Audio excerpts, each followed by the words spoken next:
buenas a todos y bienvenidos a otro episodio de La Vieja Guardia. Ya llevan tantos que no podemos ni contarlos.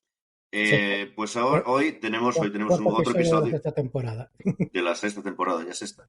Ya, sí. Sí, la Bueno, sexta. pues ahora, pues iba a ser el último de esta temporada. Sí, nos creemos que la séptima es la mejor. Siempre lo digo encima. Y hoy tenemos el core un poco reducido, pero no completa. Tenemos a Sergio, como aquí el baluarte de este podcast. Y tenemos que estos días están dando muchos podcasts seguidos, así que no os acostumbréis, así, irnos. Sí, son podcasts de 2 horas, pero más de dos seguidos es malo. Eh, aunque nos escuchéis a más de una velocidad, que es lo que hace la mayoría de la gente. Tenemos aquí a Sergio como parte del core y tenemos hoy a Fran ahí aguantándolo todo, que está muy bien, que podemos recuperarte, Fran, que te teníamos ahí perdido. Y tenemos a el señor don Alberto García. Muy bienvenido, señor García. Hola, gracias por invitarme. Y con él hablaremos aquí dilatadamente de temas políticos de software.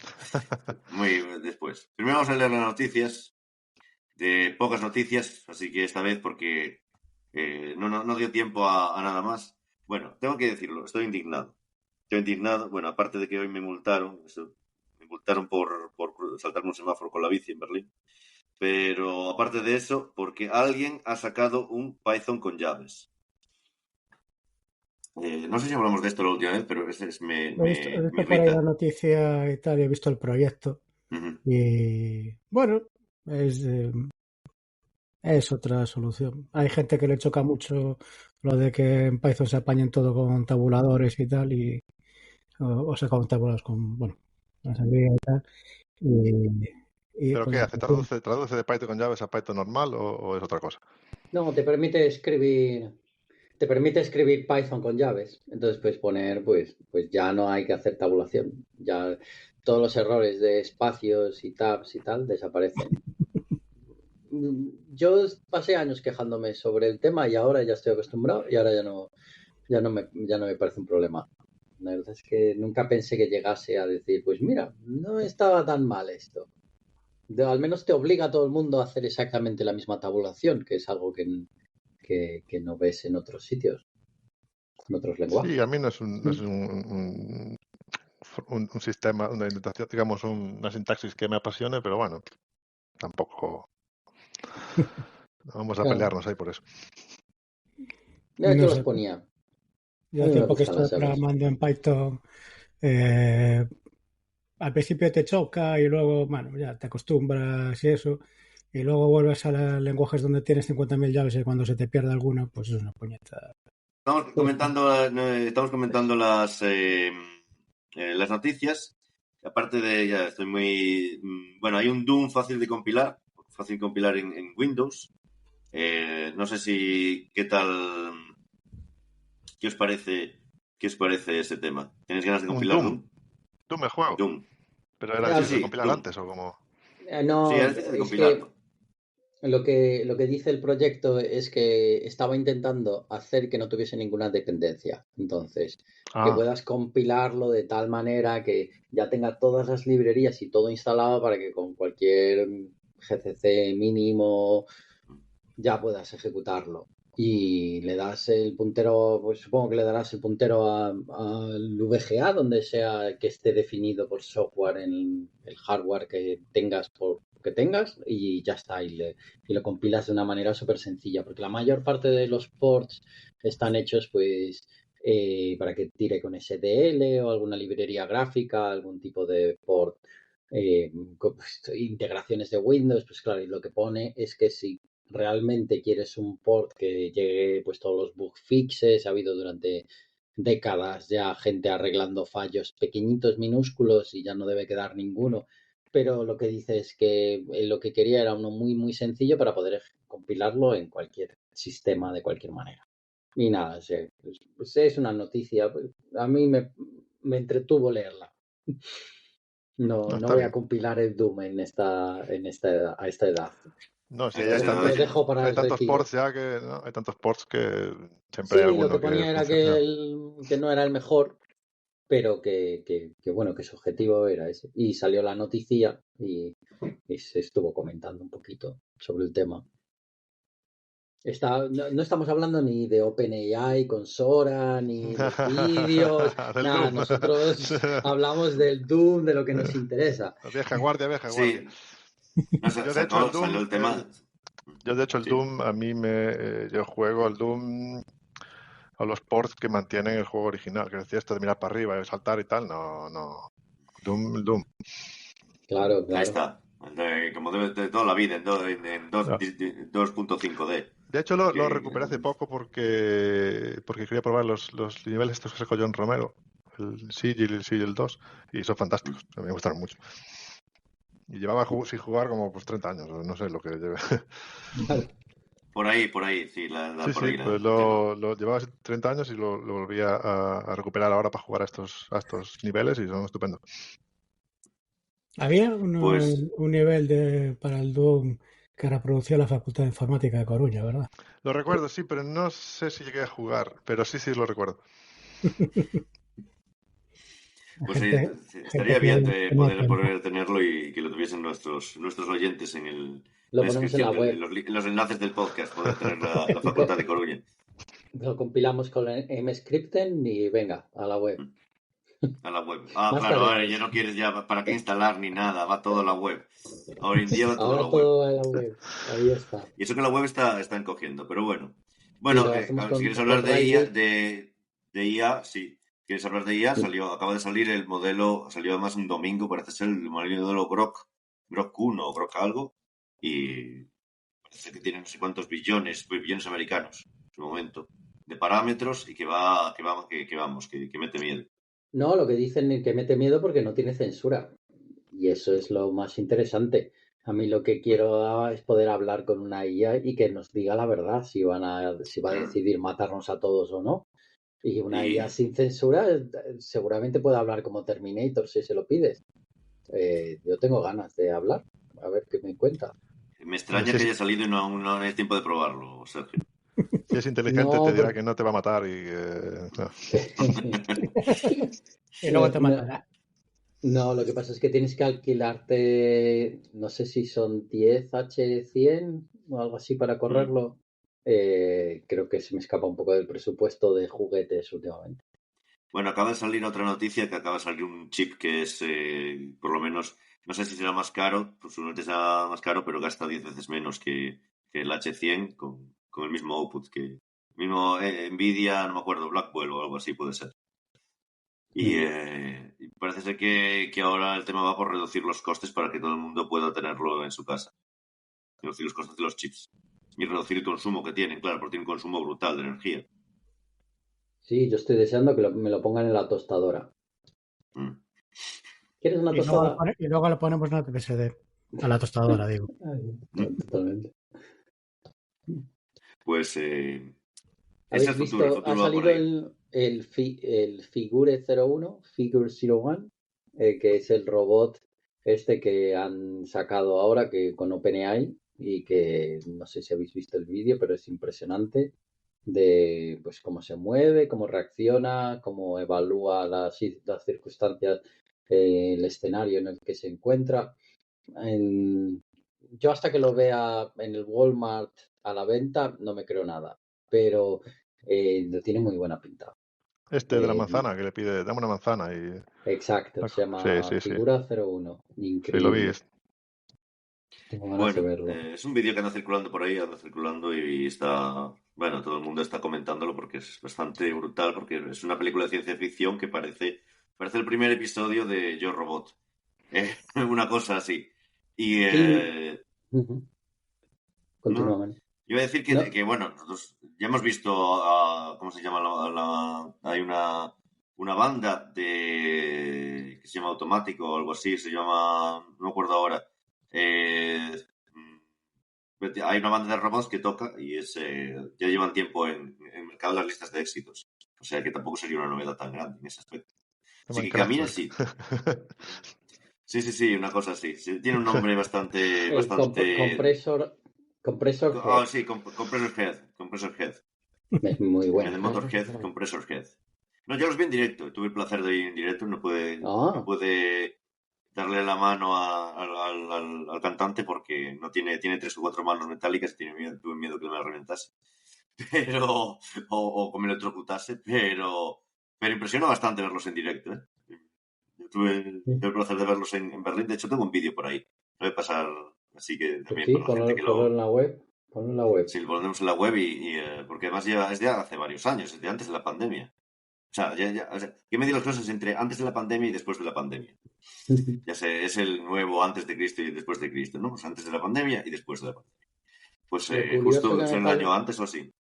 Lo curioso que me ¿Sí? pasó del Figure 01 es cuando ves el vídeo, deja un plato, coge un plato, lo pone en el rack de los platos a secar y el plato como que se mueve, ¿no? Que lo típico y se le ve como intenta autocorregir, como si fuese a cazar el plato en el aire, como si se fuese a caer. Y me pareció muy impresionante porque se ve, pues tiene reacción, ¿no? Tiene algún tipo de reacción, no está tan preprogramado como se puede imaginar y tiene un tiempo de, pues se le veía como unos milisegundos hasta que decidió dejar que parece que el plato se queda estable.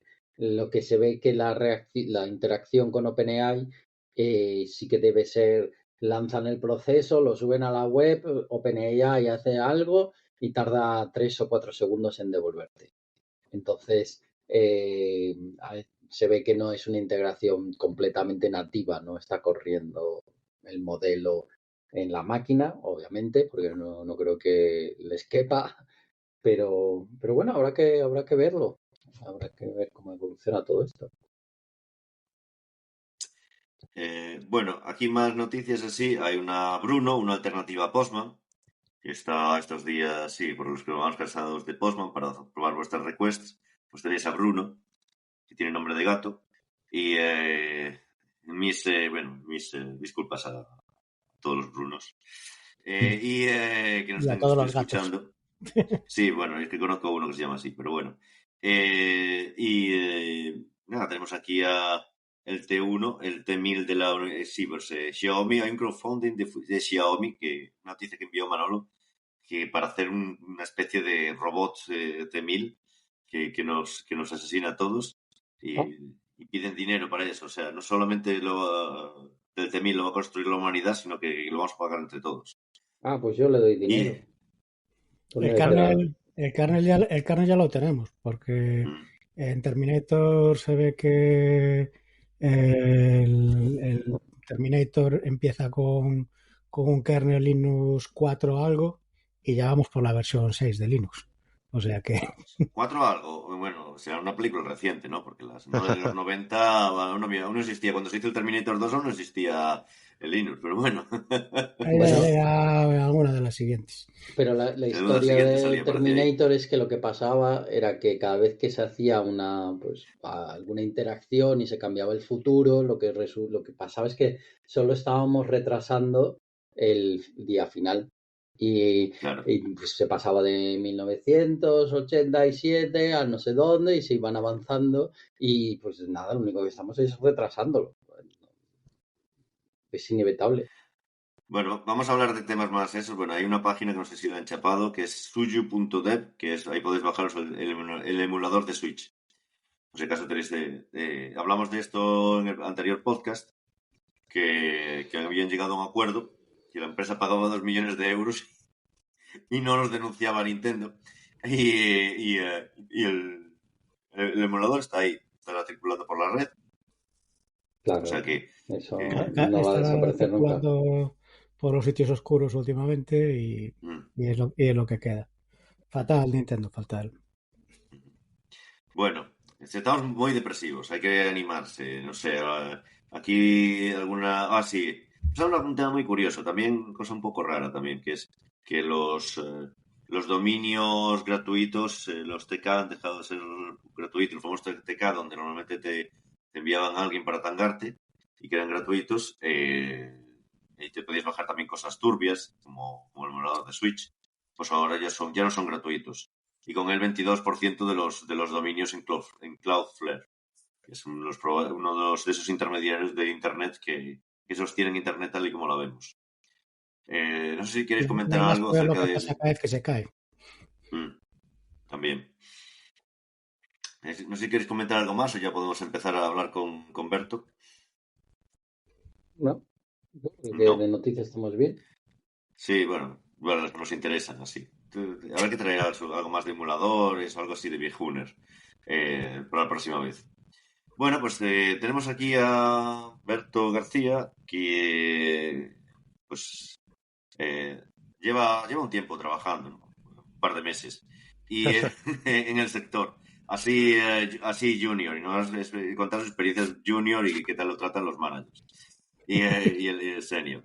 Y quejarse a ver si el senior te ayuda o no. O no te está ayudando ahora a sacar las tareas adelante. Bueno, yo creo que La si hay pregunta una cosa que... que Sí, hacemos siempre, Manel, nuestra pregunta que ¿qué? hacemos siempre, Ah, la ¿cuál fue pregunta tu me he primer olvidado porque ya pasamos, ordenador? claro, hoy estoy alterado de lo mío. ¿Cuál, cuál fue Sí, tu a primer ver, ordenador? cuéntanos, Ver, ¿cuál fue tu primer ordenador? Mi primer ordenador, esa es fácil, un Spectrum. Yo Un ahí soy Spectrum. Un poco original. Spectrum. Aunque es un ordenador que, bueno, un Spectrum no tenía mucha gente, pero a mí me marcó de forma un poco especial y, bueno, a todos los que aprendemos a programar, supongo que nuestro primer ordenador nos deja una huella, pero yo seguí un poco toda la escena de Spectrum más o menos de cerca hasta la actualidad realmente. De hecho, uno de los proyectos en los que participo es uno de los emuladores de Spectrum que hay para Linux. ¿Oh? Aunque bueno, no es mucha ¿Y, cosa, es más cosas menores. Ya el proyecto está bastante parado.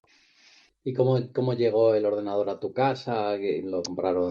Pues no, era un regalo de hecho era de segunda mano, o de tercera mano incluso, creo.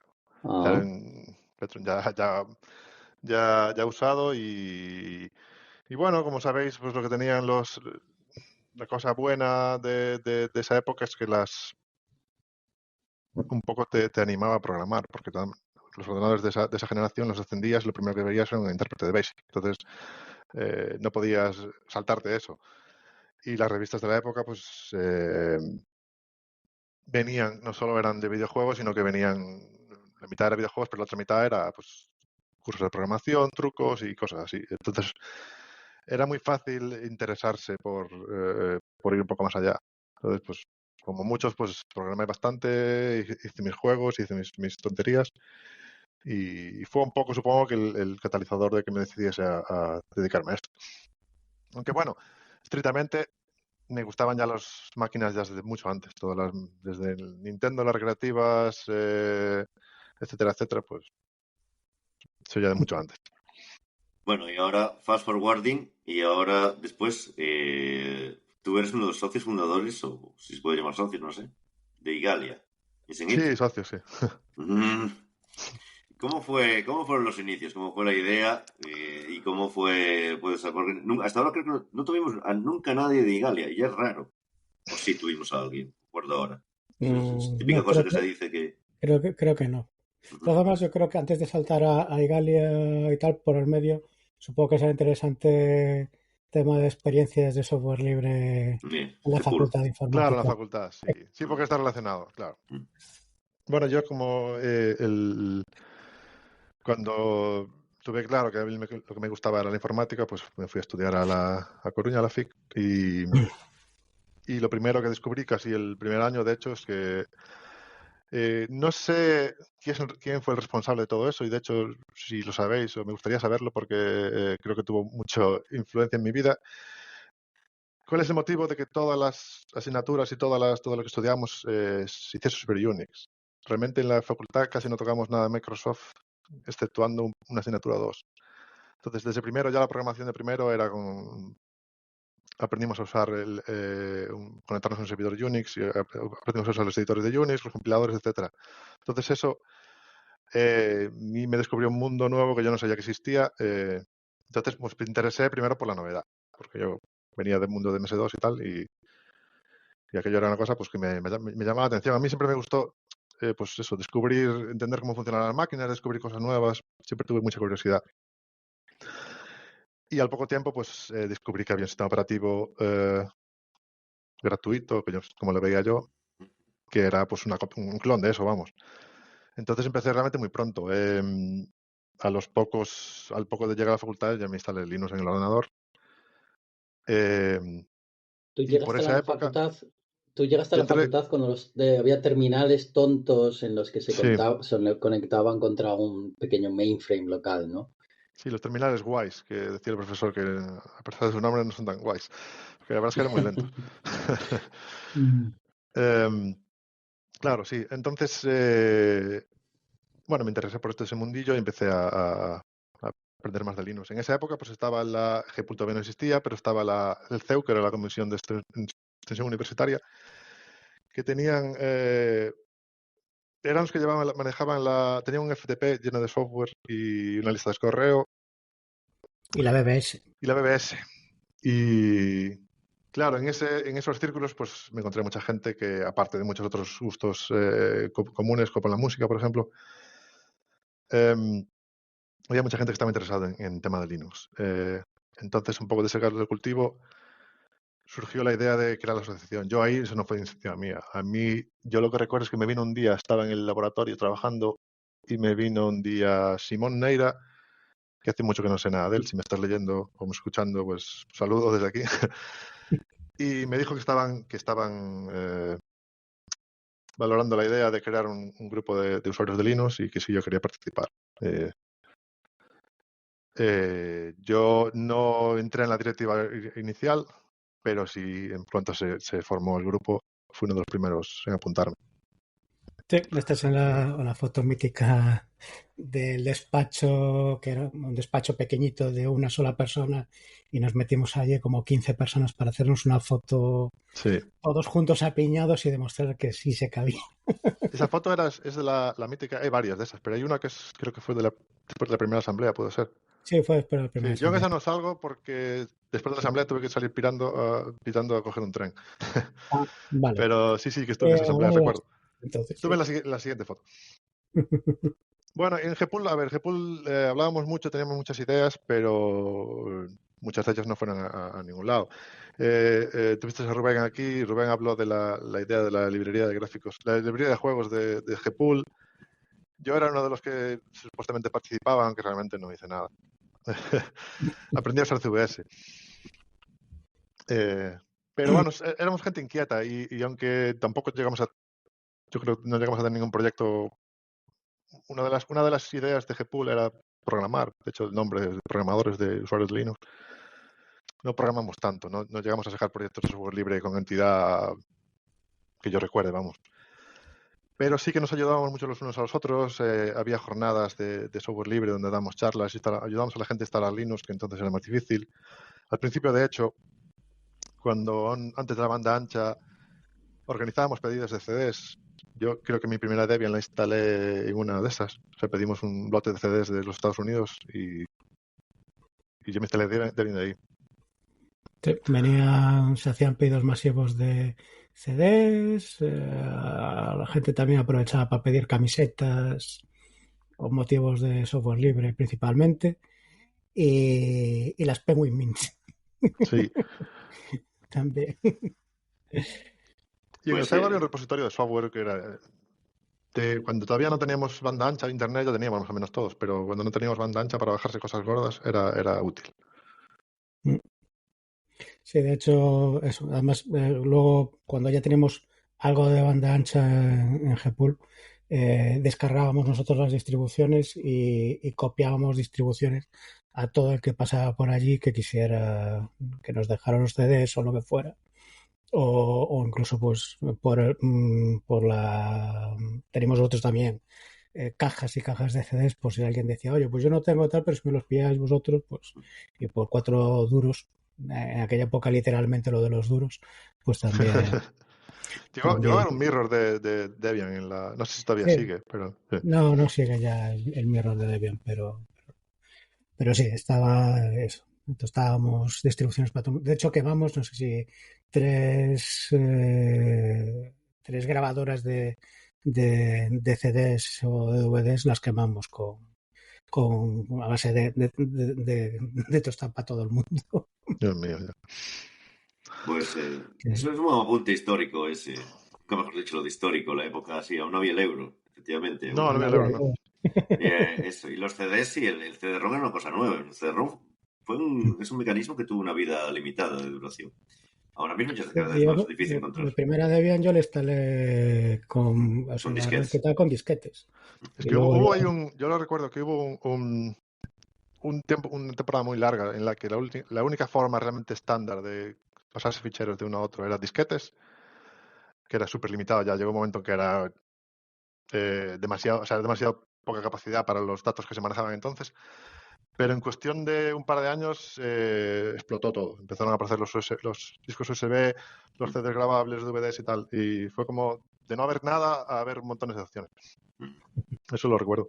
Ah, Siguiendo con esto, bueno, pues Gpool, mi participación, yo estábamos realmente lo que hacíamos, lo que más hacía yo era participar en las listas de correo, discutir, aprender unos de otros y cosas así. Debian era Y una entrada, y eso supongo que ya lo comentarás, para gente que participara en proyectos de software libre, sí, como sí, Debian, sí, por sí, ejemplo. claro. No, y un poco empaparme de la filosofía, de entender qué era el software libre realmente, que era más allá del tema de que es un sistema operativo gratuito y tal, sino entender todo lo bueno de poder acceder al código, de modificarlo, aprender de él y tal. Y eso es algo que a mí me interesaba mucho y me parecía la hostia. Cuando íbamos a terminar la carrera, empezamos pues entonces a pensar un poco en cuáles iban a ser las perspectivas profesionales. Y en aquel momento a mí me gustaba mucho eso, me gustaría seguir trabajando en Linux y tal. En aquel momento pues Internet ya estaba bastante consolidada, entonces pues una de las opciones que parecía más claras era pues dedicarse a algo relacionado con eso. Pero el tema es que las opciones que veíamos encima de la mesa o cuando estamos terminando, en Galicia al menos, no nos entusiasmaban. Entonces estábamos un poco en la disyuntiva de que si queremos trabajar en esto, aquí va a ser complicado. Y entonces nos juntamos unos cuantos que teníamos un poco unas ideas similares. Muchos de los primeros socios eran de Gpool o eran del entorno de Gpool, aunque no fuesen participantes activos, pero más o menos todos estamos de acuerdo con eso. Entonces teníamos un poco como dos o tres ideas, digamos, eh, eh, principales o pilares. Uno de ellos es que queríamos trabajar en Linux, queríamos trabajar en software libre en general, no queríamos dedicarnos a Windows ni a nada de eso, no nos interesaba, ni teníamos siquiera, yo creo que experiencia. Queríamos también, no solo en Linux, sino en cosas nuevas. Queríamos intentar trabajar en tecnologías punteras, estar siempre, digamos, en cosas recientes, a lo último y tal, ¿no? Y queríamos, y esta ya es un poco más distinta, pero queríamos trabajar de forma que los propios trabajadores fueran los que tuviesen un poco el control de lo que queríamos ser. Entonces, empezamos con ideas pues anarquistas realmente, de Era un tema que... muy político, el tema de Sí, sí, sí, Gepul por sí, aquel sí. entonces, muy, sí, anarco, liberador del conocimiento. Sí, pero en este caso, en cuanto a la organización de la empresa, estaba un poco relacionado con lo del software, por supuesto, pero en cuanto a la organización de la empresa, queríamos que la empresa, no queríamos, un poco nos disgustaba la idea de tener un jefe pues que no se entera de nada y que nos manda a hacer cosas y tal, no sé. Entonces, queríamos que los propios, nosotros mismos decidiésemos qué queríamos hacer y un poco tener el control completo de la empresa. Entonces, con esas ideas principales, pues montamos Igalia. Empezamos 10 personas, de las cuales 2 se fueron casi al principio y los otros 8, pues 2 se fueron por bastantes años más tarde y quedamos 6 de los primeros socios. Y empezamos haciendo, pues, trabajando a nivel local, por supuesto, y haciendo, pues, los típicos proyectos que entonces eran fáciles de hacer con Linux, que era todo mucho relacionado con infraestructura de red, o sea, montar servidores web, servidores de correo, algún desarrollo a medida, bueno, de hecho, bastantes desarrollos a medida, pero siempre intentamos meter una pata en las tecnologías libres todo lo que pudiésemos. O sea, teníamos uno de los primeros proyectos, los que convencimos al cliente de montarlo sobre Genome. O sea, en lugar de tener un Windows y hacer una aplicación a medida, le montamos un Linux y lo desarrollamos usando tecnologías Genome. Y de hecho empezamos a participar, a meternos en el proyecto un poco por esa época, casi al principio. Empezamos, yo creo que Genome fue de los proyectos así de software libre más gordos, fue el primero en el que tuvimos realmente más participación. Estuvimos en las primeras conferencias de Genome, que eran las WADEX, estuvimos en la de 2000, no recuerdo los números, pero en una que hubo en Sevilla, estuvimos en Dublín y empezamos a participar. Aunque nuestras contribuciones al proyecto en sí eran bastante modestas al principio, sí que nos, digamos, empapamos de todo eso. Y siempre intentamos buscar la forma de poder trabajar en eso y que nos pagasen. O sea, poder trabajar en el sistema en sí. Uno de los, digamos, un punto así de inflexión importante en esos primeros años es que apareció cuando Nokia anunció que iba a empezar a sacar una serie de dispositivos móviles basados en Linux, que era la serie Maemo, que supongo que conoceréis. Y necesitaban gente que les ayudase con esas tecnologías, pues porque no las encontraban. Y entonces empezamos a colaborar con ellos. La colaboración fue un éxito, la verdad. Les gustamos desde el principio. La colaboración sí, pero la plataforma no. O sea, la plataforma No, ha la lanzado en plataforma su años más tiempo. tarde, pero bueno, ya por otros motivos. Pero la colaboración es con Nokia, quiero decir. Y fue cuando nos dimos cuenta de que realmente había negocio y que se podía vivir de eso. Entonces fue como... Entonces, a partir de ahí, eso un poco nos empezó a dar una proyección internacional y fue cuando la empresa empezó a internacionalizarse ya más en serio. De ahí fui... Han pasado un tiempo entre la fundación y aquellos primeros contratos con Nokia, creo. Pasaron algunos años. Aún os arriesgasteis. Sí, El mercado en aquel momento era totalmente diferente a cualquiera que así de empresas de la zona o empresas, no voy a decir nombres, pero bueno, todos tenemos en mente ciertos tipos de empresas y ciertos que veían, no, esta gente que se dedica, que es eso, que se dedica a desarrollar software libre, sería cachondeo de aquella portada que nos habían hecho en un periódico que decía, los hippies comunistas. ya. No, a ver, arriesgamos sí, no, porque al principio tampoco es que al principio hacíamos mucho desarrollo a medida y muchos servicios. Lo que te digo, de instalar servidores de correo y cosas así, que eso realmente pues, era un modelo de negocio completamente válido ya entonces. Eso era un poco lo que nos daba un poco la gasolina para poder invertir en meternos a desarrollar un proyecto de software libre. Entonces, la cosa fue paulatina. Pasaron unos años, pasaron pues unos 3 años o así, que parece mucho, pero en realidad no fue tanto. Y en cuando vimos que se podía, empezamos a internacionalizarnos, empezaron a aparecer más. La cosa empieza a ir más rápido.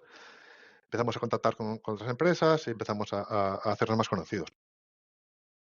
Pero cuando empezamos es que tampoco teníamos la idea de vamos a hacer una consultoría que nos paguen por hacer software libre, porque entonces es que yo creo que ese modelo de negocio ni existía. Pues estaría Red Hat, estaban los de Cygnus eran los de Red Hat también. No sé si terminaron Red Hat. ¿Cuál? Cygnus. Cygnus, los de no hacían el GCC o el... Pues no lo sé. En aquella época SUSE por lo menos también sí que estaba, porque SUSE también llevaba años, pero no me acuerdo de los de Cygnus en que acabaron. No lo sé. Entonces fue una transición, no fue que empezamos haciendo, nos pagaban por desarrollar proyectos de software libre al principio. Pero fue una transición que cuando empezó pues ya no hubo vuelta atrás. Y era mucho más interesante tecnológicamente, económicamente y en todos los aspectos, vamos. Bueno, yo tengo aquí, bueno, ya que llegamos a la parte de Italia, pues una cosa que llama la atención, sobre todo a la gente de fuera, es que es una cooperativa, sigue siendo una cooperativa, ¿no? Sí, la forma legal realmente no es una cooperativa, es una sociedad limitada, pero internamente funcionamos como una cooperativa. Todas las decisiones se toman de forma colectiva, las decisiones operativas. Ahora somos 140 más o menos. O sea, no se vota si hay que comprar cartuchos para la impresora. Pero todas las decisiones estratégicas, etcétera, sí que se hacen. Y eso más o menos lo que no cambió demasiado desde el principio. Ahora está un poco más estructurado, un poco más, porque somos más gente y tenemos que... Antes nos juntábamos todos en una sala y hablábamos, y ahora pues tenemos gente en todo el mundo y tenemos todo mucho más estructurado, mucho más organizado. Pero el mecanismo, la idea básica sigue siendo la misma. En Igalia, la idea es que no hay jefes, no hay estructura, o sea, hay estructura pero no hay jefes, no hay alguien que sea superior a ti ni nada de eso. Todos tenemos la misma voz y voto y entre todos decidimos la dirección de la empresa.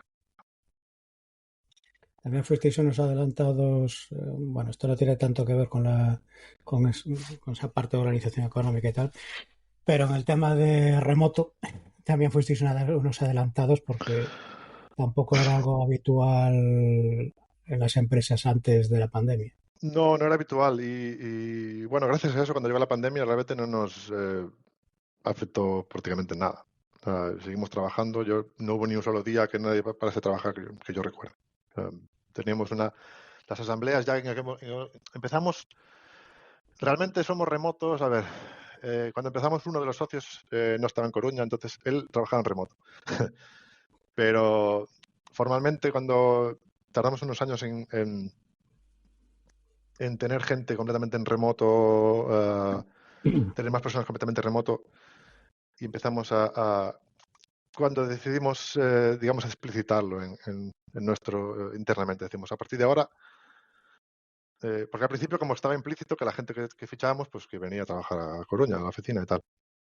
Pero en un momento dado, cuando la gente empezó por motivos vitales o por varios, por los que fuesen, se tenía que ir a otra ciudad, pues decidimos que teníamos que permitir eso y que la gente podía trabajar desde donde le diese la gana. Entonces empezamos a adaptar todo lo que tuviésemos que adaptar para que eso fuese posible. Entonces, pues usamos mucho pues, las herramientas que teníamos en cada momento, las listas de correo sobre todo, pero wikis y todo tipo de herramientas para hacer las decisiones. Con el paso de los años, al principio pues, era una persona, dos personas, y hoy en día pues la mayor parte de la gente está en remoto ya. Desde, como digo, cuando llegó la pandemia, pues eso no nos afectó en nada y en ese sentido al menos. Y la empresa es completamente remota, es decir, la gente, tenemos las oficinas para quien quiera venir, pero la gente trabaja desde donde le da la gana. No, tanto en localización como en los horarios. La gente pues se organiza como quiera y trabaja desde donde quiera y a nosotros nos da igual. Si quieren venirse a España, porque hay casos de gente que se quiso venir aquí, les ayudamos en lo que podemos hacer, en tema de visados y tal, pero por lo demás tenemos gente trabajando en Japón, en Argentina, en Chile, en Argentina, no sé, en Estados Unidos, en Australia, etcétera, etcétera. No. Y de hecho tú también te fuiste fuera. Sí, durante la época de Nokia, cuando empezamos ya a trabajar, cuando estábamos ahí a toda máquina con ellos, me fui a Finlandia y estuve viviendo allí unos años. Aunque ahora volví, ¿Cómo, ahora estoy en Coruña. cómo fue la experiencia? Ah, fantástico. El contraste entre ver cómo funcionaban las cosas aquí y cómo funcionan allá, A ver, en cuanto al trabajo, en cuanto al país, un la poco a todo. sociedad, un poco de todo. En cuanto al trabajo, mira, a mí una cosa que me quedó clarísima, pero clarísima cuando llegué allí y empecé a trabajar con equipos ya pues de todos lados realmente, es que se me quitó todo el complejo de inferioridad que tenía, pero de un plumazo. O sea, pues fue cuando llegué a la conclusión de que la gente que veníamos de aquí, pues éramos tan buenos como, o mejores que que todos los demás. O sea, no, ahí se me curó ya por completo. Si es que me quedaba algo, pero eh, después en la sociedad, pues que no sé cómo describirlo, pero no sé, a mí la sociedad finlandesa me gusta mucho, es un país al que le tengo muchísimo cariño y y sigo yendo de visita pues una vez al año. Tengo muchos amigos allí y es un sitio que me encanta. Es en general, no sé, menos ruidoso. Eso lo echo de menos. Menos ruidoso, sí. Menos tráfico, menos... Eso es lo que más echo de menos. Y la gente es humilde en general. Es directa, pero es humilde. No hay... Yo percibo como menos clasismo en el día a día con las interacciones con la gente, no sé. Bueno, Me gusta mucho, o sea, al echar años allí pues te empapas un poco de la cultura y tal, y la verdad es que sí que quedó, digamos, un trozo de mí cambió. recordemos que Finlandia es la cuna de Linux. Sí, De además, hecho, sí. es la cuna de Linux y la cuna de Linux, de los dos. De los dos, sí, del Desde IRC y que... de... Sí.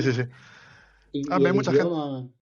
¿Cómo ¿Perdón? fue el idioma? El idioma, ¿cómo lo encontraste, las diferencias con su El idioma? idioma es difícil de meterse en él porque no se parece a ningún otro, no es una lengua europea, entonces no se parece a ninguna otra lengua que yo conociese. Entonces, bueno, pasa que me interesaba y pues me puse a estudiarlo, pero trabajando en informática puedes vivir sabiendo inglés solo y hacer prácticamente todo. Incluso en la mayor parte de la gente, o sea, la mayor parte de la gente de menos de, voy a decir 40, pero podría subirlo, habla inglés. Al menos en la ciudad o en la zona de la capital. Entonces, no es un problema. Yo que conste me que puse a en aprender Berlín finlandés sucede lo porque mismo. por interés propio y tal, pero no... Mm. Había mucha gente, yo conocía gente que llevaba más de 10 años allí que no sabía finlandés. Un poco off topic, pero bueno, supongo que la pregunta te gustará. ¿Qué tal musicalmente aquello? Muy bien. A mí bueno, Finlandia es muy conocida porque exporta mucho metal y es el país del mundo con más bandas de metal por cabeza. Metal no está entre mis estilos predilectos, pero cuando estás allí te das cuenta de que hay mucha más variedad musical. Entonces, pues siendo una capital, hay de todo. Entonces, hay un montón de festivales, conciertos. Sí, entonces, esa parte, digamos que una de mis aficiones mayores es la música y me encanta ir a conciertos, pues eso, la verdad es que muy guay. No tengo quejas. Bueno, yo quería preguntar también un poco por cómo es el tema, cómo se lleva el tema de Linux en Finlandia. Decías, hablabas de que había una comunidad relativamente grande, ¿no? Porque allí es donde es supuestamente yo esperaría que hubiese una especie de reconocimiento al sitio donde se inventó Linux. O no, realmente es un mito. Yo no lo percibí mucho. O sea, hay mucha... Finlandia, sobre todo en Helsinki, pero en general hay muchas empresas de software. Entonces, y Nokia siendo en su día una de la mayor empresa del país y tal, y después de que Nokia cayese, pues surgieron muchísimas empresas, startups y otras empresas de tecnología. Hay oficinas allí de Intel, de Nvidia, de muchas de las grandes. Entonces es muy fácil encontrarse con gente que trabaja en software. Es muy fácil. Pero sospecho que como en cualquier otra... Sospecho que vas a Estocolmo es igual y en Berlín será igual. Y no No, me da la ahora sensación mismo de sí. que de notar que especialmente Linux es de aquí y que eso se vea en... No sé. De hecho, Bueno, el padre de Linus Torvalds es político. Ya era de antes, claro, ¿no? Y se presentó a las elecciones presidenciales en una de las últimas convocatorias, pero era él, o sea, nadie no, hablaba de que el ya. padre Linus ni nada, no. Pensaba que decías que fue el que cambió y puso toda la administración en Windows o algo así. No. Eso sería muy épico, ¿no? Sería en No. plan algo por así, que seguramente es en la administración, seguramente que funciona en Windows, pero La segurísimo, administración, no, ¿no? la administración lo que sí que noté y contrasta un poco aquí es que en general los trámites son sencillos. Está todo digitalizado, pero los trámites son la declaración de la renta, por ejemplo. Bueno, aquí en España está todo el tema de la autofirma, que hay que instalarse un programa en Java y tal. Allí es como todo, tú haces login en una página web, metes los datos, le das a enviar y ya está. No hay toda esta capa de seguridad, firmas digitales y tal, yo no la vi. Entonces es como todo muy lo más sencillo que puede ser, no sé.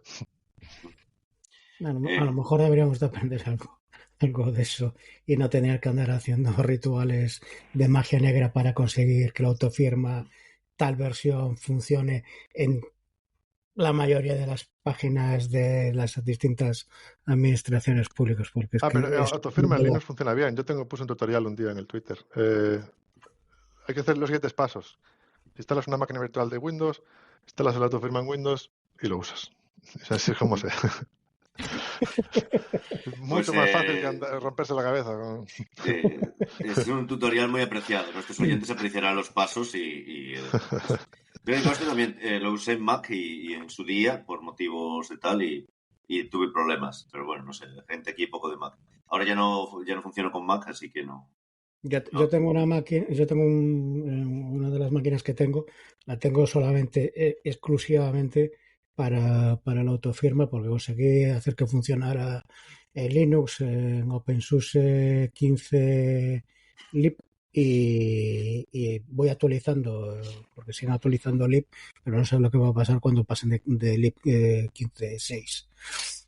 Pero Pues bueno, ya sabéis, si nos estáis escuchando, ya sabéis que no sois los únicos que tenéis problemas con la autofirma. Gente que lleva 30 años en la industria, pues también. Eh, O sea, no es solamente si sois noobs de Windows o de Linux o de esto, pues sabéis que lleva su tiempo todo este tema de los certificados.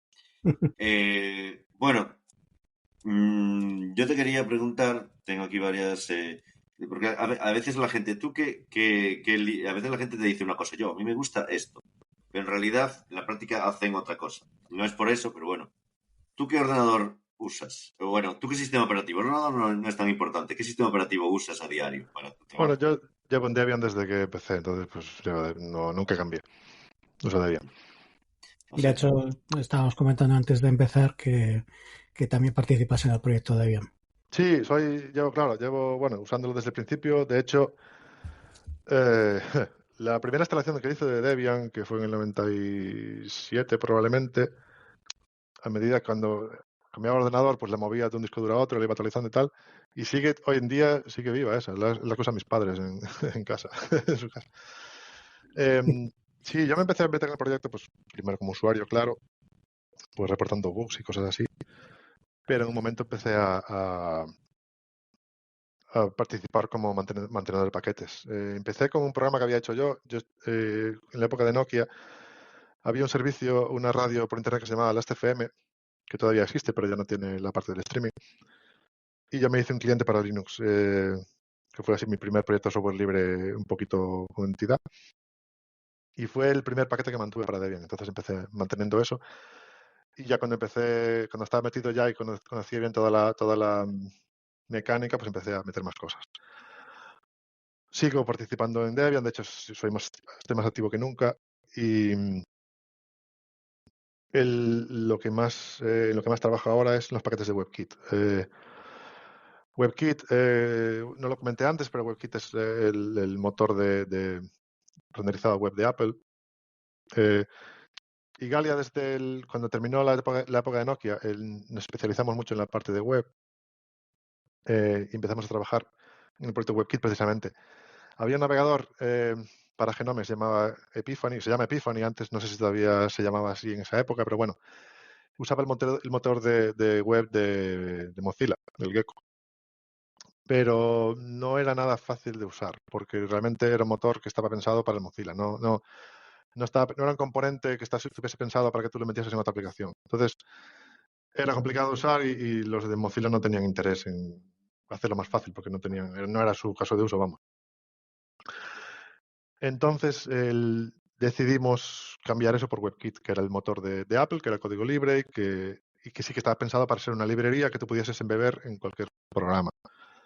Entonces hicimos la transición y creamos una versión de WebKit que funcionase con GTK, que es la librería de gráfica, del toolkit gráfico de Genome. Y ese es uno de los proyectos que hoy en día todavía mantenemos. Y es el proyecto que digamos, el principal motor libre que se usa en el escritorio Linux, quitando Chromium y Chromium Embedded y todo eso, claro. Pero todas las aplicaciones de escritorio tipo el Evolution, el Yelp, varios lectores de correo, etcétera, y navegadores usan WebKit GTK. Está pensado para eso. Nosotros empezamos a meternos en eso y somos los que lo mantenemos hoy en día. Y yo soy el encargado de empaquetarlo para Debian y llevarlo al día, etcétera, etcétera. Gracias a eso, en ese trabajo, como llegó un momento en que se convirtió en un motor, uno de los paquetes, digamos, gordos de la distribución, porque el desktop depende de él, conseguimos también, a base de una vez que nos metimos en el proyecto WebKit de forma importante, conseguimos tener una buena relación con Apple y nos dieron digamos, la confianza de hacer el proyecto oficial y permitirnos acceso a todas las, digamos, el equipo de seguridad. Y entonces estamos al tanto de todos los problemas de seguridad que salen, los CVEs cuando salen, etcétera. Y podemos hacer releases de seguridad de WebKit GTK. Y eso nos permite actualizar, tener un navegador actualizado en Debian y en Ubuntu con todas las actualizaciones de seguridad al día. Eso es la parte en la que me encargo yo también. Y por culpa de eso me metieron en el equipo de seguridad de Debian. Y me encargo pues de esa parte. Es algo que da bastante trabajo. De hecho, hoy estuve los últimos días bastante ocupado con eso. Porque estamos a punto de sacar la nueva versión. Ya salió, creo, la nueva versión estable. Y eso da bastante guerra. Pero bueno, a eso estoy. Pues la verdad es que no contábamos esa presencia tan grande de Apple en el código abierto. Pero claro, Apple sí que es una empresa que se puede permitir muchas cosas y cuando le conviene, en este caso seguramente le convenga cuando hace algo será porque le conviene. Bueno, Apple empezaron, el motor este lo sacaron porque cuando sacaron el Safari, no sé en qué momento de la historia, pero bueno, cogieron el motor del web de KDE, HTML, que era código libre, y empezaron a partir de ahí. Entonces hicieron su propio proyecto basado en eso. Es cuando sacaron WebKit. WebKit, el proyecto fue un éxito y al principio lo usaban muchos otros navegadores.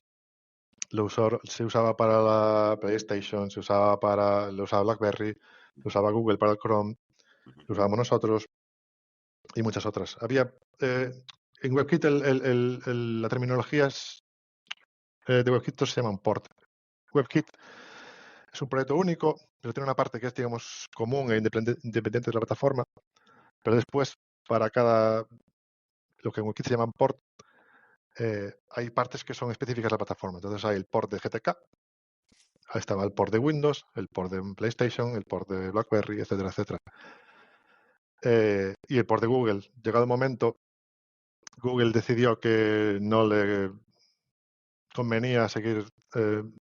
Había demasiadas fricciones entre ellos y Apple y hicieron un fork y crearon lo que ahora se llama Blink, que es una parte de Chromium.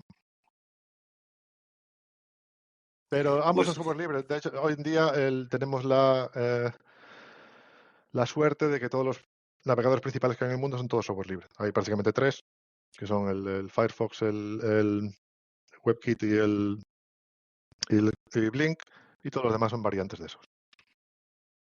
Sí, o sea, es una especie de oligopolio de esos tres, especialmente sobre todo WebKit y entiendo también sobre todo Chromium, de hecho, sí, porque Chromium. sí, es el que tiene la mayor parte. Y casi todos los navegadores que no son esos tres, tipo Opera y tal, el de Microsoft, el Edge, están basados en Chromium.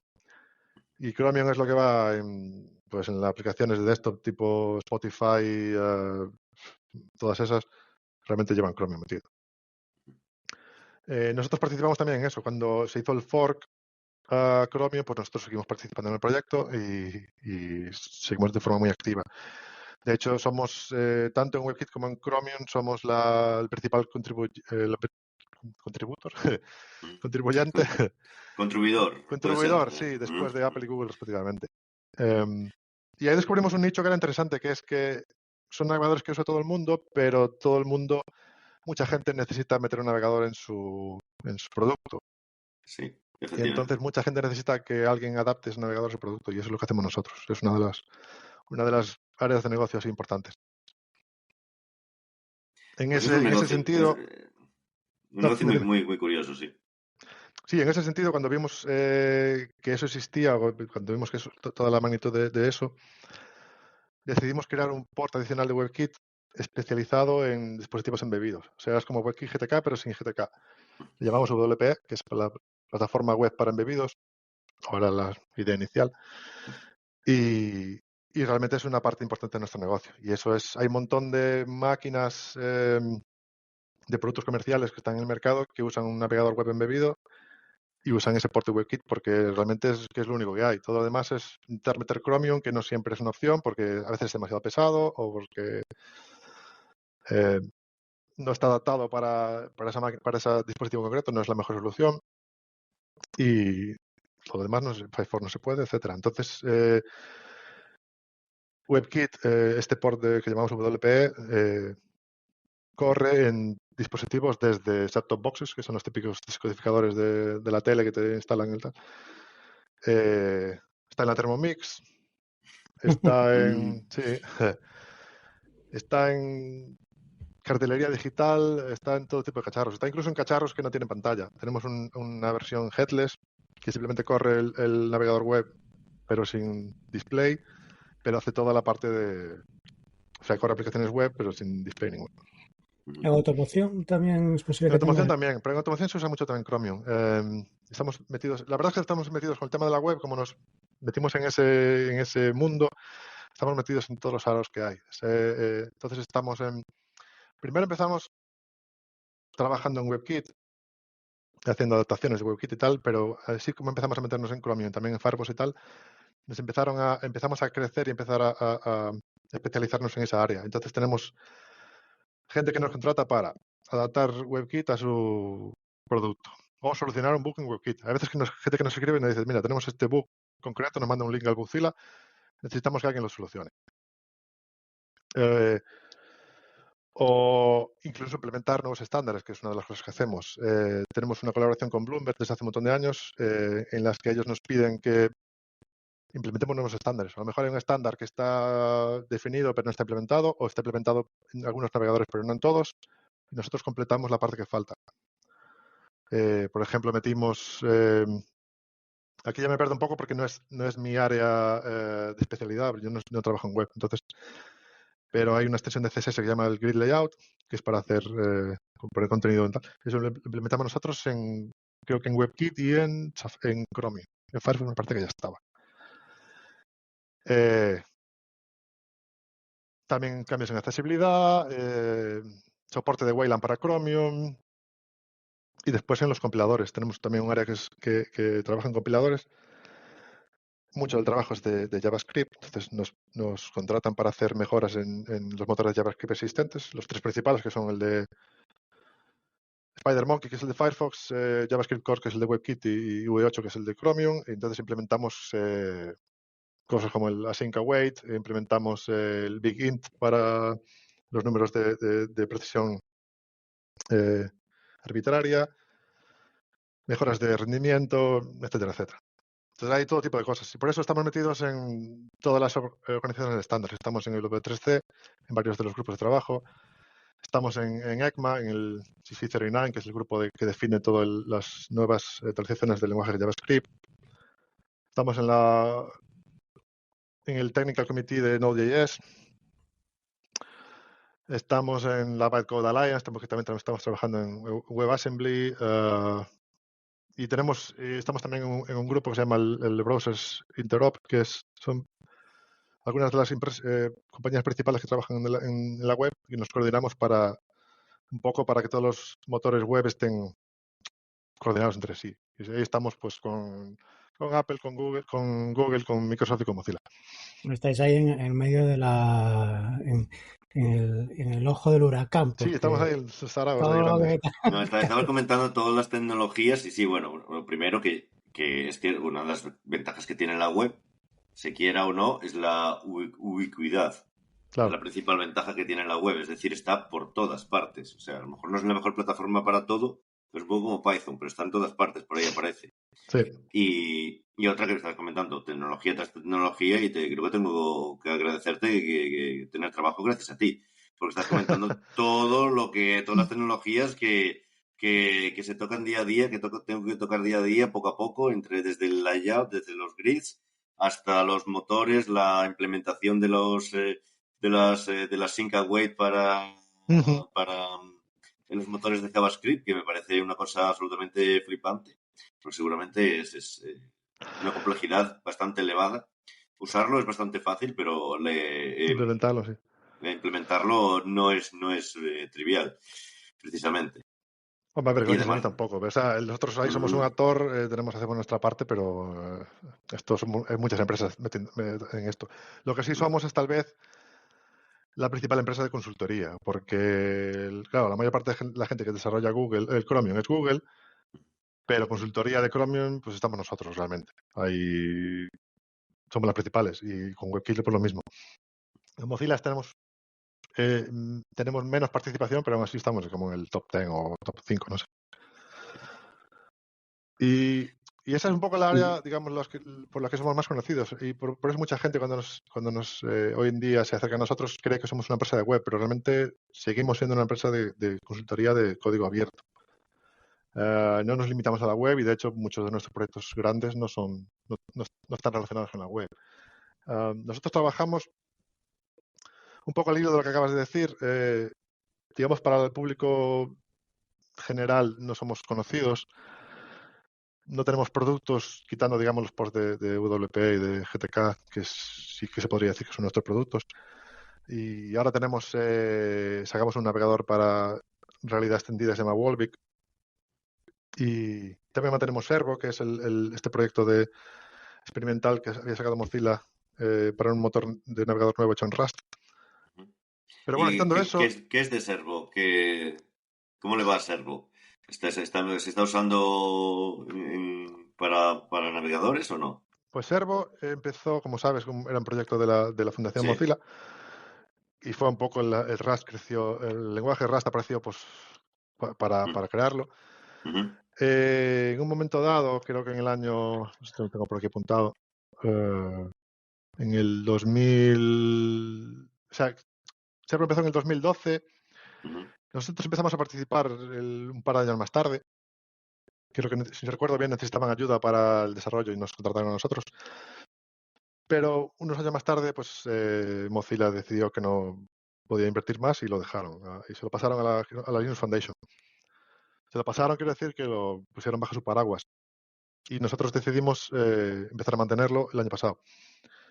Entonces, lo que llevamos haciendo desde entonces es un poco pues ponerlo al día. O sea, hacer que resucitarlo, digamos, y empezar a darle vida de nuevo.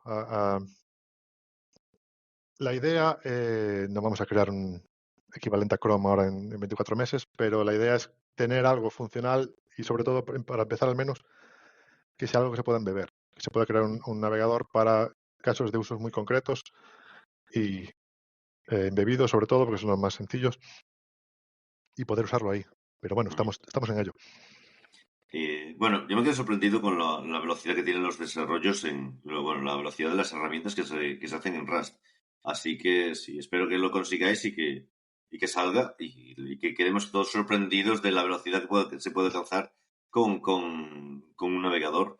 Porque yo por lo menos estoy encantado con las nuevas herramientas que hay en web que están hechas en Rust, que vuelan a todo lo que había antes. También lo que había antes no estaba optimizado, pero lo que se hace en Rust es que parece ser está en otra escala de velocidad. Sí, claro, es un Sí, lenguaje de programación de sistemas. Entonces, que sea rápido es una de las características, digamos, de diseño.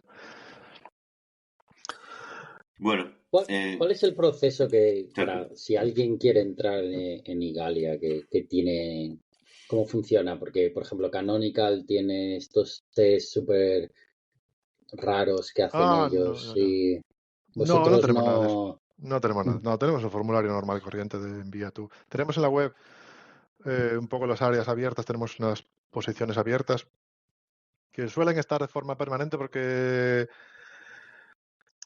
a veces crecemos bastante, pero crecemos de forma dinámica. Entonces, si hay alguien que tiene un perfil interesante, lo que hacemos es tan especializado, no es que nos sea fácil encontrar gente que nos encaje. Entonces, si hay alguien que tiene un perfil interesante, pues que nos escriba y ya está. Pero no hacemos estos ejercicios con la pizarra ni nada de eso. De hecho, no hacemos ese tipo de preguntas trampa. lo bueno de trabajar en esas tecnologías que hacemos, una de las cosas que le iba a decir antes, que en las que somos un poco, digamos, distintos de la típica empresa de desarrollo de software, es que nosotros no tenemos una tecnología base que es, digamos, Linux en sentido amplio y que creamos productos por encima, sino que trabajamos directamente en Linux. O sea, si tú te instalas una distribución de Linux y todo lo que va ahí es el tipo de cosas en las que trabajamos. Es lo que ya tú tienes instalado en el sistema. No creamos cosas por encima. No sé si me expliqué muy bien, pero bueno. Trabajamos directamente en la plataforma. Entonces, fichar ahí es más sencillo en el sentido de que si alguien trabaja en WebKit es que ya lo sabes, porque todo está Claro, abierto, todos los repositorios están abiertos. Entonces, cuando llega alguien con experiencia clara en uno de los proyectos en los que trabajamos, es que ya se ve. La o entrevista sea, muchas veces es miráis a alguien que haya hecho commits y que hayan sido Claro, eso. aceptados o... No siempre, porque hay veces hay gente que es muy válida y tiene el tipo de perfil que nos interesa, que a lo mejor, pues por lo que sea, estuvo trabajando downstream. Empresa que tiene su propio proyecto downstream y no tiene mucha actividad pública. Eso a veces pasa y no pasa nada y los fichamos igual. Pero sí que nos facilita, hay tanta gente que sí que tiene contribuciones públicas a proyectos conocidos que eso nos facilita mucho. Por ejemplo, tenemos gente ahora trabajando en el LVM, que es el framework de compiladores, y estamos trabajando mucho en RISC-V. Es que ahí es fácil fichar. O sea, si viene la persona adecuada es fácil identificarla. No hay que hacer ejercicios de... ¿Qué te voy a contar también? Ya. Yo tengo una pregunta, además tampoco nos queda mucho tiempo, supongo, para vamos al final. Ya han pasado ¿cuántos años? 20, ya los 25 ya los habéis cumplido, No, creo. 25 no, 20, estamos en los 22 y pico. 22 y pico. Bueno, me te llevo un Me baño de hace tiempo. sentir más Pero bueno, joven, sí. han pasado un par de décadas, habéis visto mucho mundo rodar, habéis visto muchos cambios tecnológicos y muchos cambios en el tema de modelos de negocio. Desde que no te gusta mucho así, preguntas muy amplias, pero desde tu punto de vista, como persona tal. Supongo que has estado al tanto de estos bailes que había últimamente en ciertos proyectos de software libre que han dejado de ser software libre porque el cloud y tal, pues ese caso de HashiCorp con software que reconvierte una licencia e intentan que no sea una licencia que vaya contra la propia empresa o lo que sea, los de Elastic, que es software con el código abierto, pero no es software libre ni open source como tal. ¿Cómo estás viendo esto? Yo creo que eso no lo vemos, no lo percibimos. Es que todo lo que trabajamos son proyectos de software libre clásicos puros, o sea, no hay... No sé si trabajamos en cosas así ambiguas. Es que Sí, nos pagan por trabajar en eso, en los motores web, en el LVM, en la distro, en el kernel. claro, vosotros mismos además tenéis un modelo de negocio sobre software libre. Claro. eh, Y Está aparte es un poco... funcionando, seguís creciendo, sois muchos, cada vez más, Sí, y estáis ahí, ¿no? claro, y aparte es un poco... a ver, perdí el hilo. Un poco una de las cosas que buscan los clientes de nosotros es que hay clientes que lo que buscan es alguien, a lo mejor quieren implementar algo y ellos tienen la capacidad técnica para hacerlo, pero no la capacidad técnica de hacerlo upstream, llevar a buen puerto que la interacción con la comunidad. A lo mejor implementar lo de la sync await, por poner algo, lo puede hacer mucha gente, pero convencer a Google de que lo metan en el navegador igual no es tan fácil. Nosotros metimos MathML, completamos el soporte de MathML en Chromium. Y eso es no solo la parte técnica de hacerlo, sino de convencer a Google de que lo metan, porque tienen que estar de acuerdo. O sea, tenemos un poco, conseguimos en todos estos años que los desarrolladores de los navegadores, o sea, Google y Apple, confíen en nosotros porque participamos como actores de software libre, digamos, participamos de forma correcta, no sé cómo decirlo mejor. O sea, no no somos la típica empresa que llega ahí, suelta, suelta el código y se va, sino que participamos en el mantenimiento, participamos En el ciclo de vida en el ciclo de tradicional vida normal del proyecto, claro. del software libre. Entonces, y vamos a las conferencias de WebKit y la de Chromium. De hecho, organizamos nuestra propia conferencia. Tenemos en Coruña todos los años una conferencia de motores web que desde hace unos años es en el Palesco, que es este espacio de congresos que está aquí en el puerto. Y ahí traemos a gente de todos lados. O sea, todos los grandes actores del mundo de la web, del desarrollo de los navegadores, están ahí. Y aprovechando un poco eso, también nos gusta organizar eventos aquí porque un poco, bueno, por hacerlos en Coruña y dar un poco de presencia internacional a la ciudad. Y no es el primero, o sea, los navegadores lo hacemos tal, pero empezamos haciendo la WADE de 2012, creo que fue. No sé si estabas tú allí. El 2012, En la sí. 2012 estaba, sí. Sí. Y como esa, varias más. Y ya empezamos también, desde hace muchos años estamos metidos en el mundo de los gráficos, drivers gráficos y tal, y montamos 2 ediciones de la XDC, que es la conferencia de gráficos en open source, en Coruña. La última fue el año pasado, que vino estuvo la gente de Valve y muchas otras empresas. Pues la verdad es que es... sí, sí, no contaba yo que hubiese tantas conferencias tan fuertes en Coruña de esas tecnologías, la verdad. Lo que ocurre es que muchas son muy de nicho, ¿no? O sea, no. Son nichos, son muy Claro, nichos. la de Sí. gráficos es programar al final programación de drivers de gráficos, de Wayland, de cosas muy, muy, muy concretas. De todas formas, yo no sé, pero yo tengo alguna gente que no sé, que son de la zona y la verdad es que estarían interesados, a lo mejor en ir, aunque solo fuese por el vicio. Principalmente por el vicio, porque no trabajan en eso, pero sí que tienen afición por eso. Hubo Eh, está vino gente, ¿eh? O sea, vino alguna gente de fuera que no se pasaba por allí. Y después los voluntarios de GPUL, que se pasaron también pues un poco a aprender a ver cómo funcionaba esto desde dentro. Bueno, ya yo creo que llevamos ya un tiempo y la verdad es que hoy es un día un poco así un poco raro. Pero yo, antes de ir despidiendo, quería preguntarte bueno, eh, ¿cómo ves tú los cambios que ha habido en la industria en los últimos estos 20 años? Por decirlo, 20 o lo que sea.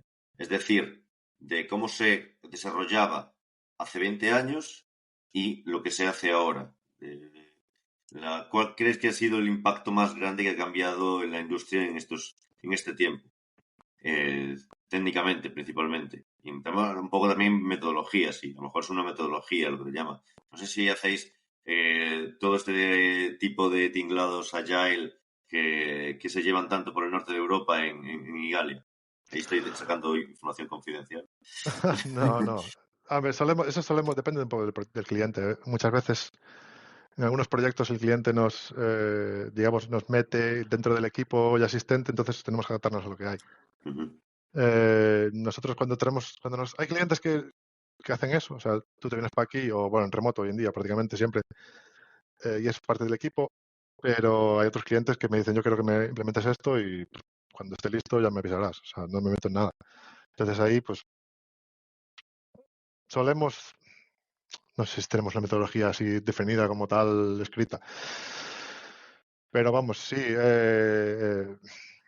yo supongo que sí, Agile. Yo no sé si le llamaría así, pero vamos. Tenemos comunicación fluida constante con el cliente para indicar todos los progresos cada semana, etcétera, etcétera, ¿no? Los cambios principales en la industria.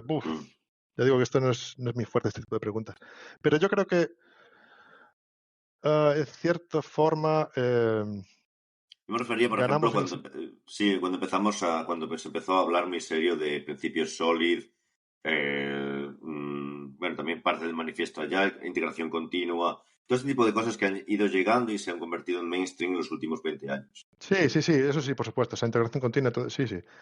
Yo el cambio principal que noto, o que se me ocurre ahora, vamos, es que ganamos en el sentido de que ahora todo el mundo desarrolla de forma abierta. Tiene todo el tema de el usar GitHub o tener tu código visible en algún lado, eso es estándar y es muy raro no tenerlo. Cuando entonces al principio era como no... Tampoco había la infraestructura, había SourceForge y tal, pero que no era similar y no era tan fácil para hacer algo parecido, pero no era lo común. Hoy en día es que sí, es que todo el código está a la vista, todos los proyectos están a la vista. De todas formas, sí, hablamos de eso con Agustín últimamente. Bueno, por ejemplo, que tú hablaste con él. Sí, Sí. mejor sí. Y creo que fue con él que hablamos con unas personas que han llegado, no, hablamos con un desarrollador que tenemos con el que hablamos en uno de los podcasts previos, que trabaja, por ejemplo, para 37 Signals. Uh-huh. Y, por ejemplo, la presencia de una tecnología como es Ruby on Rails, que es muy conocida, estoy poniendo un ejemplo muy concreto, ¿no? Que es muy conocida a nivel empresa, pero sin embargo, tú miras los proyectos que hay en GitHub y vale, hay alguno muy potente, pero no es lo más habitual. Y me refería, estoy poniendo este ejemplo para decir que a lo mejor hay un desfase entre las tecnologías que sí que son de código abierto y las que se usan en la empresa privada. O no sé cómo lo ves tú ahí. No lo sé, eso ya no lo sabría decir. Ya nosotros que trabajamos desde hace la tira, al principio no, porque hacíamos muchas cosas a medida, digamos, no proyectos cerrados, pero sí muchas cosas que no tenían. No trabajamos directamente en proyectos upstream, pero desde que hace tantos años que prácticamente solo trabajamos en eso, pues todo lo que vemos, todo lo que trabajamos es público y está a la vista y son herramientas que lo hace todo el mundo y que usa todo el mundo. También depende un poco de cada empresa, ¿no? Y de la circunstancia de cada... A mí lo que me pasa, y noto mucho cuando escucho hablar de tecnología a otra gente, incluso cuando escucho otros capítulos del podcast y tal, muchas de las tecnologías y las cosas que la gente habla a mí me suenan completamente ajenas, porque no, como estamos, digamos, una capa más abajo, yo es que no me dedico a eso. Yo el Ruby on Rails sé que existe y tal, pero es que no tenemos nada que realmente parecido a eso. Yo pensaba que, por ejemplo, usaríais Redleaf, que es una tecnología que salió aquí en su día y es muy conocida. Y acaba de salir una noticia hoy de que van a poder hacer con Redleaf, se va a poder hacer juegos para Discord. Me parece que es algo que deberíamos haber hablado más en serio al principio del podcast. No, de hecho, a ver, por ejemplo, claro, la gente, cuando hablo con gente que trabaja en el mundo del software hoy en día, pues suele hablar, es muy común que hable del framework JavaScript que usa. Nosotros no hacemos eso, nosotros trabajamos en el motor directamente. Entonces, trabajamos en el compilador. Tenemos gente en Node.js en el comité técnico y tal, pero no en todos los frameworks que hay por encima. Ahí no nos metemos en nada. No. Mejor, es un mundo sórdido. Nunca mejor dicho, efectivamente. La palabra es perfecta. Ya no nos metemos, y yo personalmente es que aún menos, porque yo es que estoy aún más abajo. Yo estoy en el nivel de la distro y tal. O sea, a mí me preguntas de Systemd, te puedo decir, pero de React o tal, yo qué sé. Bueno. Bueno, no sé, estamos ya, el podcast ya lleva requerirá seguramente una edición posterior, pero creo que estamos acabando, no sé si quieres preguntar algo que os quede en el tintero, algo que se haya quedado ahí. Yo creo que... Y si no, pues volvemos otro día. Yo creo que sí, además Berto, sí. Nos traemos a alguien más de Igalia también, a Chema, alguno de estos. Y... Sí, tenemos a gente de Igalia. Hay gente de Igalia que hace mucho tiempo que no vemos. Que yo, además. Bueno, y con esto nos despedimos y despedimos esta temporada en principio, porque la gente se tiene que ir de vacaciones. Y a ver cómo continuamos para las siguientes. Buscaremos a gente con la que continuar. De vez, ya sabéis, no siempre no vamos a ser regulares. Unas veces habrá muchos episodios, otras veces menos. Depende también de la persona. Pero bueno, estamos encantados de tener a gente como Berto que nos explique cosas y que nos ha abierto los ojos de muchas cosas. Y que siempre merece la pena tener invitados así, que realmente sepan de lo que saben. No como cuando le preguntan a Manel o cuando van a una entrevista a Manel y se inventan las cosas. No. Gente que sabe de verdad. Tú sabes de lo que sabes también. Yo sé de mis cosas, pero de otras no tengo ni idea. Qué bueno. Y nada, encantados y efectivamente. Y hasta la próxima. Chao. Hasta la próxima. Hasta luego. Chao.